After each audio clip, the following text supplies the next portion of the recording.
Well, guys, we made it, and we are with Mrs. American Country 716 this year, and we are here at the show. We have just walked inside the gate, and one of the very first lines of equipment is Range Road. This is definitely a manufacturer that I've been excited to take a look at.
Well, guys, we just seen this Range Road wood processor in action, and we got Dakota, the man that was running this unit.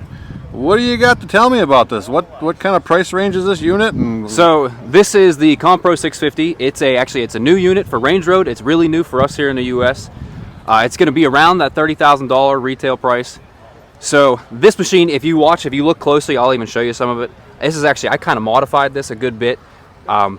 With our hardwoods, there was a couple different things that I like to change to get a little bit better flow rates to the saw. So you can see up in here, I bypassed the safety cage valve here, and then I put the clamp on its own circuit. So Gotcha. that was the main two changes that I made. Selling them in the future, it's probably going to be somewhere along those lines of those modifications as well. Okay. But for the operation, you got your control stand here, 2 joysticks, your wedge, which comes standard with a 4-way. There's an optional 6-way. Up and down is on this control here. Your in-feed table, forward and reverse, control here. Your log table, forward and reverse, also here. And then your saw up and down. Straight from the factory, both the claw, the log clamp, and the saw will function here. I put the clamp on its own circuit. It gives you better down pressure on the log. Gotcha. So you would put your clamp down with this, and then your saw down, and back and forth is here. I can do up to a 20-inch log. That's the biggest that'll fit the safety cage. I will tell you, I like to stay in that 16 to 18-inch range. You get a little too bigger, it's just big, hard to work with. Gotcha. But in that like 16 to 18-inch seems to be that sweet spot. So when you go to transport it, you can fold your table up. You pull your pins here, legs will fold down. This lever here stands us up, pins upright for transport. Your conveyor folds in half, folds back. There's a shut-off valve for your conveyor on the back side. You can use that to adjust the flow to your conveyor. Okay. That's cool. It seemed to work pretty good. It does. And actually, that's only about half throttle. You turn it all the way up, and it will actually fling the wood pretty good. Yeah. Spitting it out of there pretty good. Your conveyor just has a winch up and down here, electric winch. On most of your cylinders, you're going to have needle valves to adjust the flow rate, so how fast. You know what I mean? So instead of you having to feather the controls, you can adjust the flow rates on those. So you can't be so snappy when you pull on the controls. So if you step around here. What kind of engines you got? That's what I was going to. So this is a 30 horsepower. It's a Rado engine. Rado, it's a Honda clone. They are actually fantastic engines. They run great. They have a lot of power. I will tell you, the only downside that I found with it, so it's a V-twin, 30 horsepower, it does like to drink fuel. It's pretty thirsty. We have a Chingo, I call it. It's a mini skid steer, Chinese one, and it's got a radio as well. Yeah, so electric start, your fuel tank, just pull this little wing nut, slides in for transport. Down here, you have shutoff valves for your hydraulic flow intake, so if you go to service anything, you can shut the flow off. So without those, you take your line off, hydraulic fluid spills everywhere. This, you shut them off, you can service whatever you need to do. All you're going to do is lose the fluid in that line. You're not going to lose any fluid from your tank. Nice. Got your return manifold here.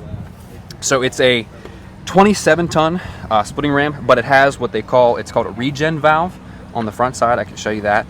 It actually increases the flow rate, so it increases your cycle time, and supposedly it actually increases your splitting force as well. Gotcha. It's back here. Saw valve, swivel plate. This is a electronic bar oil solenoid here. Okay. So you turn your flow on. As soon as your saw comes down, this engagement pin gets turned on and turns the flow for your bar oil on. Nice. So when you return the saw, shut your bar oil off, and then here is a hydraulic cooler. So just your fluid runs through it, fan keeps it cool. So it's gravity fed, it's just electronic controlled on and off. Yeah, gravity fed on your I see the tank was up high. Yep. And I figured it was probably gravity fed, not pump fed. Yep. And then you just have your standard, it's a 325063 chain, hydraulically driven saw. Gotcha. It was real quiet. We just had a dyno that we had on the channel, and they had the hydraulic saws a lot louder than this one. This one, when you were in the wood, you couldn't even hear the saw turn. Thought that was different. Well, cool. Yeah, that's pretty much the basis of the machine. Like I said, they are new. They're a new product here in the U.S., but I'm looking forward to selling. What'd you call it? A Compro 650. Compro. If you step around back there, there's a little sticker on there. Compro 650. Yep, this is the newest in our line. I've seen our Eco Pros. They're a little smaller, a little more geared towards residential guys, making a couple quart a year, maybe even some guys go up to 50. But the bigger guys who are looking to take a step into the commercial market without spending $80,000-$90,000. Right. This is going to be a unit for them. Yeah, that's nice. So where's this thing made? So the main office, it's designed in Alberta, Canada, and we have a dedicated factory in China. Gotcha. Cool.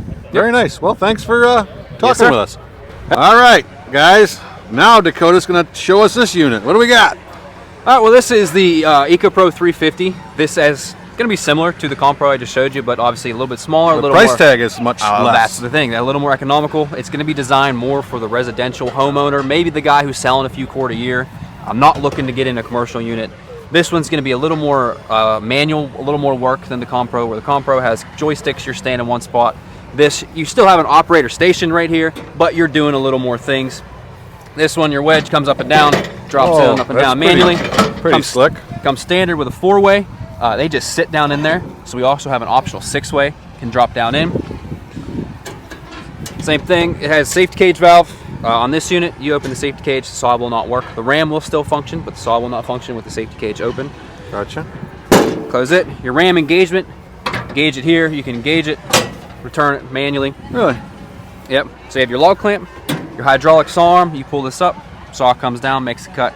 You return it, hit your lever, ramp comes out. Over here, you have your dual control valve. You have your dual control valve because we have it set up with our 103 log table. Yeah, that's a nice table. And then our 2521 infeed. So the two infeeds are plumbed in unison. First lever, hit the lever, feeds the logs in, pull back, feeds them back. Other level works the infeed on your table. So hit your lever, feed your logs in, you drop your arm down. That table is incredibly big, man. It's a huge capacity. Put 2 quart of wood on there, maybe. Close to it, yes. Well, maybe not because it's short, but it depends. It's 7 foot wide by 13 foot long. So we have this is our 103. This is considered our heavy duty live deck. We also have a 102, which is going to be about half the size, but it's also adjustable in width. Really? The main thing I tell people, if you're planning on setting your machine up, bringing all your wood to it and leaving it there, the 103 is a great option because you have that table capacity. But if you need to move it around, it is big and heavy. So the 102 is a little easier to move around. What do they rate it for? What do you guys say it can hold cord-wise? Is there an estimation? No, I don't have an actual number. I can tell you I've had logs piled up on this thing and I've never had an issue. That's really nice. Yeah, they're very, very well built. That'd be sweet, especially if you're running by yourself, to set all the logs on there and run that load and then go on to stacking wood or something. Yep, well, that's what the conveyor's for. If you're like me, I try to avoid too much bending over, so I like to process right into a dump trailer if I can. Yeah. If I'm selling wood, that's what I do. Right into the dump trailer, from the dump trailer straight to the customer. Right, and at least if you put it in a dump trailer, to stack out of the dump trailer is better than bending over on the ground. And that way, all your wasted wood, because if you don't have a tumbler or anything like that, your wasted wood sort it out. out. That's the way we do it. We use IBC totes, and I hire a young buck to stack a lot of it because I don't like stacking. One thing I didn't forget to show you here, so this is a speed control valve. So this actually adjusts the descent of your saw speed. Okay. So when you get into smaller woods or softer woods, you can open this up, make your cut a little faster. And then when you get into your bigger hardwoods, you slow your cut down because you don't want to put a bind on that saw. It is hydraulically driven, but just like you would with a chainsaw, you want to let the saw cut. You don't want to try to force it through the wood. Cool. Yeah, they look pretty nice. I was always curious about these. Like I said, I don't think I said it on camera. There was one of these for sale at home, the same brand, and I was real curious about it. I never made it out to see it, and now I get to see these brand new units in person, which is probably better than I would say so. Going to see a used one. Yes. So, well, thanks again. You're very welcome. Appreciate you. Yep. Have a good one. You too, sir. Guys, Range Road has lots of equipment to offer. They make many unique pieces. They have chippers, they have dump trailers, they have bandsaws, they have it all. If you have any questions, just reach out to their website, which is www.range-road.com.